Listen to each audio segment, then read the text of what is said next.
આજના નાણાકીય જગતમાં સૌથી મોટા અને ચોંકાવનારા સમાચાર સામે આવી રહ્યા છે, જેમણે સમગ્ર બજારમાં ખળભળાટ મચાવી દીધો છે.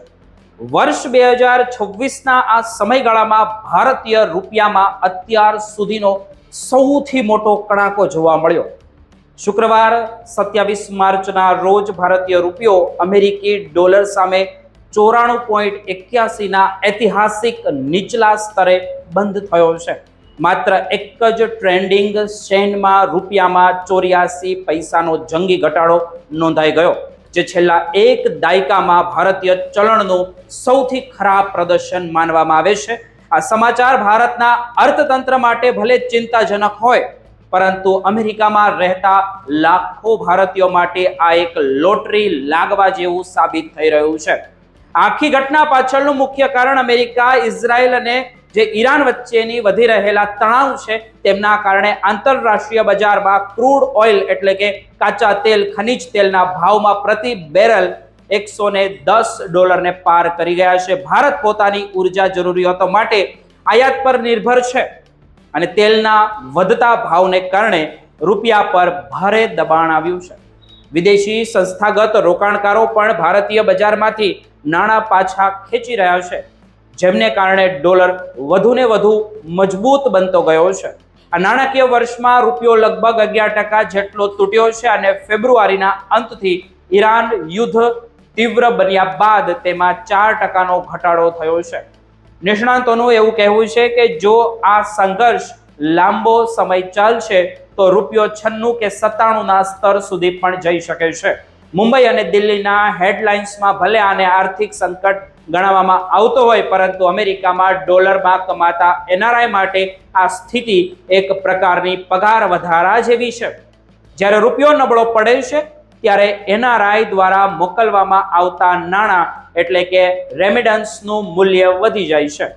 હવે એક એનઆરઆઈ જ્યારે અમેરિકાથી ભારત પૈસા મોકલે છે, ત્યારે તેને $1 સામે 95 રૂપિયા જેટલી રકમ મળી જાય છે, જે થોડા મહિના પહેલા માત્ર 85 કે 86 રૂપિયા હતી. હવે કોઈ વ્યક્તિ દર મહિને $2000 ભારત મોકલે તો તેના પરિવારને સીધા 20,000 થી 22,000 રૂપિયાનો વધારાનો ફાયદો થાય છે. વર્ષે આ રકમ 2 થી 3 લાખ રૂપિયા જેટલી થઈ જાય છે, જે કોઈ પણ વધારાની મહેનત વગર મળેલી રકમ ગણાય છે, જે સારો ઇન્ડિયામાં પગાર ગણાઈ જાય છે. અર્થશાસ્ત્રીઓ નોંધે છે કે જ્યારે પણ રૂપિયો નબળો પડે છે, ત્યારે અમેરિકા અને ખાડી દેશોમાંથી ભારત પૈસા મોકલવાનું પ્રમાણ અચાનક જ વધી જાય છે. સિલિકોન વેલીમાં કામ કરતા એક એન્જિનિયરે જણાવ્યું કે તેમણે પોતાના માતા પિતાના ઘરના રિનોવેશન માટે ઇન્ડિયા પૈસા મોકલ્યા હતા, માટે $5,000 મોકલ્યા, જેમના તેમને 4.75 લાખ રૂપિયા મળ્યા. જો આ પૈસા 6 મહિના પહેલા મોકલ્યા હોત તો માત્ર 4,20,000 જેવા સમથિંગ મળત. આ તફાવત માત્ર સામાન્ય માણસ માટે ઘણો મોટો છે. આટલું જ નહીં, અમેરિકામાં વસતા લગભગ 45 લાખ ભારતીયો માટે હવે ભારત આવવું અને અહીં રહેવું ઘણું સસ્તું થઈ ગયું છે. મુંબઈ કે પછી બેંગ્લોરની luxury hotel, domestic flight, shopping અને લગ્ન પ્રસંગના ખર્ચ હવે ડોલરની સરખામણીએ 10 થી 15% સસ્તા પડી રહ્યા છે. સુરત, અમદાવાદ, હૈદરાબાદ અને કોચી જેવા શહેરોમાં એનઆરઆઈ ગ્રાહકો દ્વારા રિયલ એસ્ટેટમાં પૂછપરછ વધી ગઈ છે, કારણ કે તેમના ડોલર હવે ભારતમાં વધુ મિલકત ખરીદી શકે છે.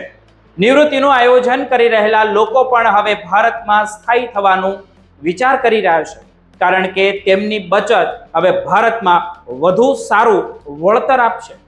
જો કે આ સિક્કાની બીજી બાજુ પણ છે. તેલના ભાવમાં વધવાને કારણે વિમાની ઈંધણ મોંઘું થયું છે, જેમના કારણે ન્યુયોર્ક કે પછી શિકાગોથી ભારત આવતી ફ્લાઇટની ટિકિટોમાં 8 થી 15%નો વધારો થઈ ગયો છે, કે પછી હજી વધારે થઈ શકે છે. એટલે કે મુસાફરી મોંઘી થશે, પણ ભારતમાં પહોંચ્યા પછીનો ખર્ચ ઓછો થશે.